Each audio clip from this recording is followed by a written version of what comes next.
Latte schmate. Here's Joe Souchere. I told you I had great news about New York. All problems have been solved. Well, finally, it's been some time.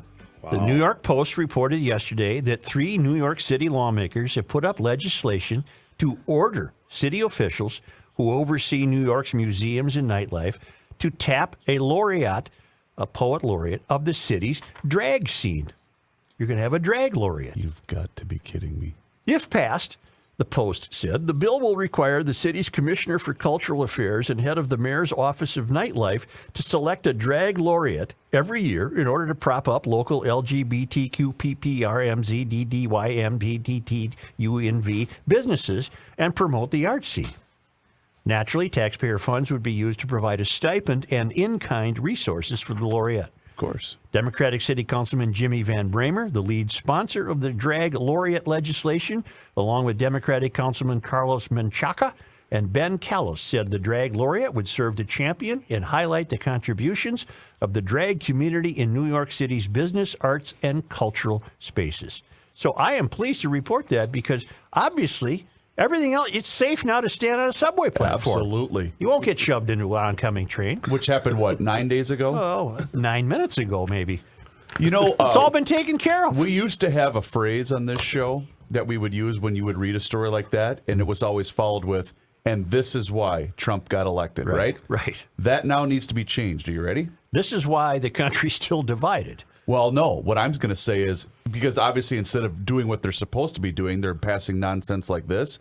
This is why Biden needs an infrastructure bill. I guess. Because of idiots like this using their time. Here's my position. Okay. Go ahead and have a drag laureate. Why not? Why not? Seriously, I don't care. But you've got some serious problems that need to be taken care of. I'd say. I think a drag laureate would be the last thing on your list. At the very bottom. The very last thing on your... Okay, we finally got to it. Now we get to have a drag laureate. Everything's safe. There's no more murders. There's no more carjackings. There's no more muggings. There's no more robberies. We get to have a drag laureate contest. Speaking of that, did you see the video? I believe it was over the weekend. A woman who could not have been younger than 70 years old with a walker rolling down the sidewalk in New York City and gets sucker punched by a 15-year-old kid. Oh, geez. That's terrible. I mean, it's just terrible. But we've got that settled now. Well, so that's not going to happen anymore. It will not happen anymore. Okay. Yeah. Steve writes, you've talked many times about nature and wildlife coming to us. The following picture is a 13-point buck my daughter Lily saw at her office this morning near 10th and 94 in Oakdale. My guess he's looking for some does. Note the commercial building as a backdrop.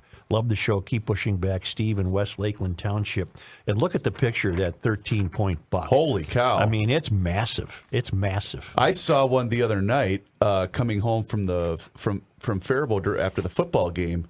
He crossed right in front of me, Kenny, on 13, where you take Highway 16. I don't want to hear this. I don't want to hear this. Why? This is the equivalent of telling me about people who aren't me that won a lottery. I don't want to hear this. Oh. My roommate, just this morning, my roommate sends me a clipping from the Echo Press, the Alexandria paper. 10-year-old, and I'm going to drop his last name. His first name is Will. 10-year-old Will makes first shot count on a 10-pointer during youth season. There's this tiny little kid holding up this giant buck, and I respond to her, brat. And she goes, him or me for sending you the picture? I am sick of you people trolling me with big buck pictures. Kenny's been Knock waiting it his off. entire life, and here comes some 10-year-old. Well, I've shot my share of big bucks, but just stop that. And same with if you win the lottery, keep it to yourself. It's nobody's business. I don't want to hear about your $1 million win. Only. Anyway. Krabby Coffee Shop stuff there. Yeah, it really is. Just kinda Check out the latest episode. I guess I just lost it. Sorry. Only because they come to us all the way from Marloth Park in Mpumalanga, South Africa, from the traveling Lymans. It was on this day in 1834 that Henry Sibley arrived at St. Peter, completing a journey on horseback from Prairie du Chien. I guess that was noteworthy. In 1919, Congress passed the Volstead Act, setting in motion the prohibition of liquor sales nationwide. Andrew J. Volstead was a congressman from Minnesota who had introduced the bill. It all started here, I'm sorry to say. In 1949, on this day, Today. President Harry S. Truman appointed Eugenie Moore Anderson of Red Wing as ambassador to Denmark, making her the United States' first woman ambassador. And on this day, Today. in 1990, I remember this guy's name, popular candidate John Grunseth withdrew from the gubernatorial That race. was not pretty. He had got caught in a little mudslinging campaign. Yeah. And his candidacy was ultimately destroyed by accusations of sexual impropriety. Grunseth's withdrawal opened the door to Arnie Carlson, state auditor, to run on the Republican ticket. Public disgust with the entire campaign helped Carlson win, and he proved to be a popular governor. Ooh, John Grunseth. Remember that? That song was going around. Didn't he get in the pool with some kids or something? I don't know. I can't remember.